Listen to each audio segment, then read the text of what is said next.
Hello, everyone. Welcome back to the YouTube channel. And today we're going to be reviewing the first ever interpretation of Diary of a Wimpy Kid in movie form. Obviously, because I reacted and reviewed the brand new animation 50-minute one. We've had obviously a technical reboot with the long haul, and obviously this iteration got a trilogy in this Project Rules and Dog Days, I believe. So I'm going to be reviewing all of them every now and again, but I wanted to jump into this and see if it was as good as I remember. Hit that subscribe button, hit the like button if you enjoy what you hear and see. And if you're a Diary of a Wimpy Kid fan, of course, go check out my other review, as I thought that was a lot better than this.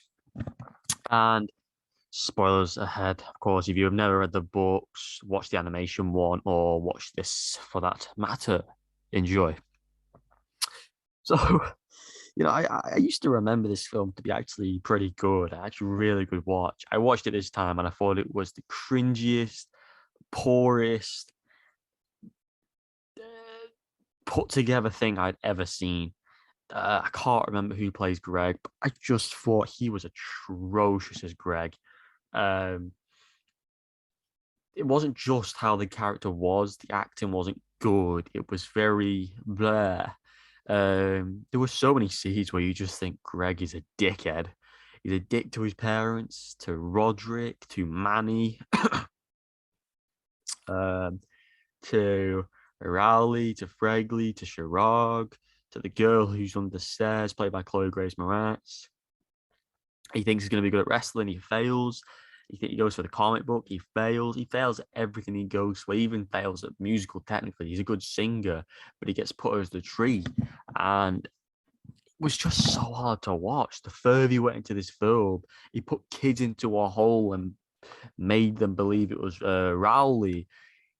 The person who played Rowley, I thought, played it very well. You know, he had a very childish side to him, but the guy was able to bring out a more mature side in scenes where they were needed.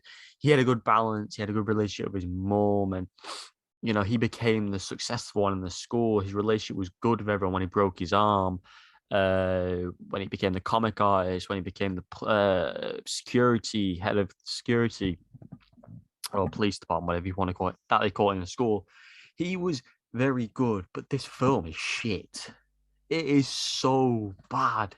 I get it saying that kids, but I can't believe I used to enjoy this. It's cringy, not funny. There's some weird scenes like with Fregley where he lifts up his shirt and goes, "You want to see my secret freckle?"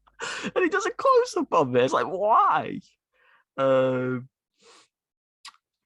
I just, yeah, there was no scene where I look back and go, "Oh, that was a good scene." He caused problems on the stage by throwing apples at the annoying girl who plays what's her name? Dorothy in the play. She gets beaten up by her. She's beaten by Fregley. This film was designed to just make Greg look bad, but he wasn't just looking bad. He was being an arsehole about it. He was being an idiot about every single scenario, every single scene he was in. It was so because he was the main character and because it was so badly acted, because he was so unlikable. This film is very hard to watch. There was another scene in this film where he goes up. Riley's broke his arm at this point due to Greg, and he believes he should have been given the praise, and he made himself look even worse by confessing that.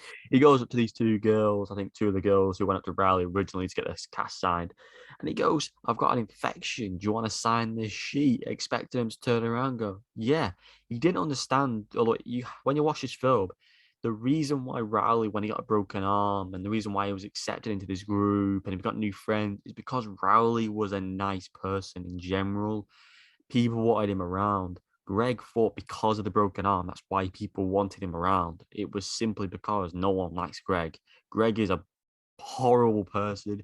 He has no people skills, tells people as it is, and he always puts them down, like Riley with his Zooey Mama comics, and ends up being a success in the school.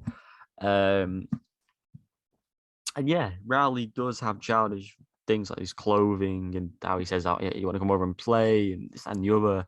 But I just think his character was nailed on properly, and you could see what the film wanted you to see. The film wasn't, you weren't meant to like the main character. Ultimately, yes, at the end, he took the ownership of the cheese touch and proclaimed that he's the one who ate it and it wasn't Rowley after, the whole Halloween shenanigans and then being made by the three guys to eat the cheese. By the way, I don't know how Rowley survives. I think he should be definitely dead by eating something that's been on the blacktop for that long, especially with the color of it and it being disgusting. But yeah, this film definitely deserves about 2 out of 10. I give it a 2 out of 10, similarly for Rowley's character arc. Chloe Grace Moretz was a decent character. I thought the football coach was hilarious. Bulldogs and wrestling was very obvious of what they were going with. They wanted all the tough guys in one group and the soft ones in the others. And that's just your typical American schools. And you wonder why people get bullied so much. But yeah, it was just a very poor film, poorly acted, poorly written. It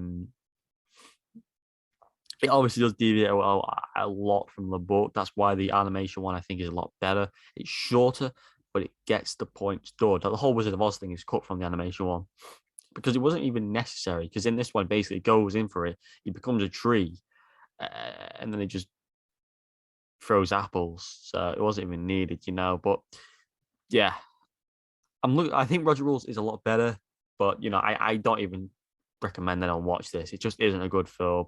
If you're a kid, you'll enjoy it. If you're an adult or in your 20s, you will just not enjoy it because it's just shit. Anyway, let me know what you think down below. Do you enjoy the Down Kid films? If so, I will review the other ones for sure anyway. But let me know down below. Hit that subscribe button, hit the like button. I'll see you in the next one. Goodbye.